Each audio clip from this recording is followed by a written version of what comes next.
રાજકોટ પેંડા ગેંગના સાગરીતો દ્વારા હુમલાનો મામલો। ગત 18 ડિસેમ્બરના રોજ કુખ્યાત પેંડા ગેંગના રાજા જાડેજા સહિત 9 લોકોની ગેંગ દ્વારા કોઠારીયા રોડ પર કારને આંતરીને છરી અને પાઇપ વડે 3 લોકો પર જીવલેણ હુમલાનો મામલો। ભક્તિનગર પોલીસ દ્વારા મુખ્ય આરોપી રાજા જાડેજાની કરવામાં આવી ધરપકડ। રાજા જાડેજા અને પિયુષ સોલંકીને ઘટના સ્થળ પર લઈ જઈ ભક્તિનગર પોલીસ દ્વારા રિકન્સ્ટ્રક્શન કરાવવામાં આવ્યું।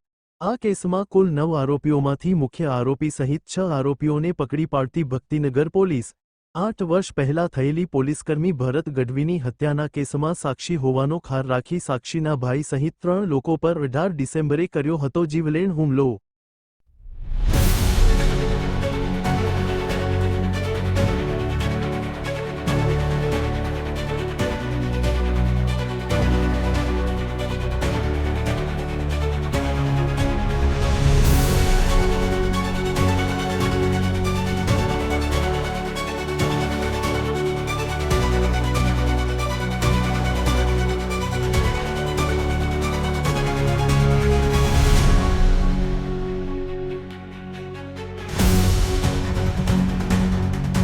ભક્તિનગર પોસ્ટે ગુનો નંબર 784/24નો BNS 109 મુજબનો ગુનો દાખલ થયેલ।